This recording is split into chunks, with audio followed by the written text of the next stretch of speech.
Tayeba Siddiqui escaped her abusive former partner when her son was 1. 10 years later, she still wears a panic alarm.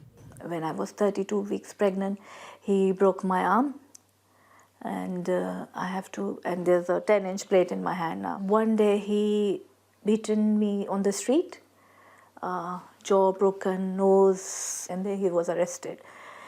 And after 6 months, he came out and he came to my place again, and same thing. Without a single penny in support from her son's father, life is a constant struggle to get by. Tayeba clearly wants to avoid direct contact, but she's had no success trying to force him to pay via the government's child maintenance service either.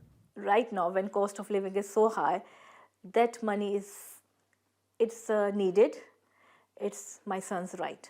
The latest figures show 60,000 parents, more than a third of those who owe child maintenance, failed to pay anything between April and June. That means their children missed out on over £20 million. But amid the cost of living crisis, more than 17,000 domestic abuse survivors, a record number, applied for the first time. Now there are calls to change the law so the money is automatically taken from an abusive partner's salary or benefits without the victim having to attempt to make a personal arrangement first.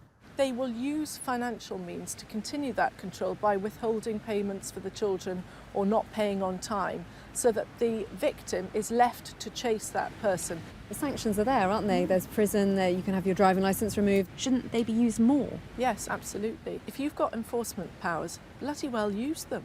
The consequences can be tragic. In 2017, 33-year-old Emma Day was murdered by her ex-partner following a row over unpaid child maintenance.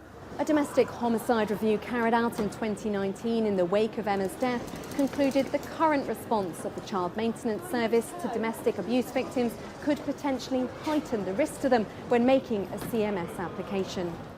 A report into the case commissioned by the government was due to be published last spring. Its recommendations are under review, but campaigners say they're needed now.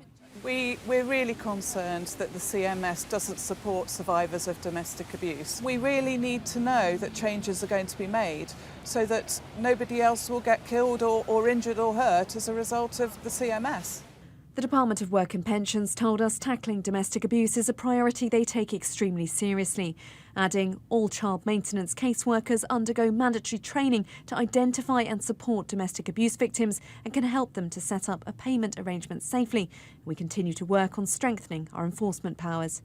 For Tayeba and so many others, change can't come a moment too soon. Amanda Akas, Sky News.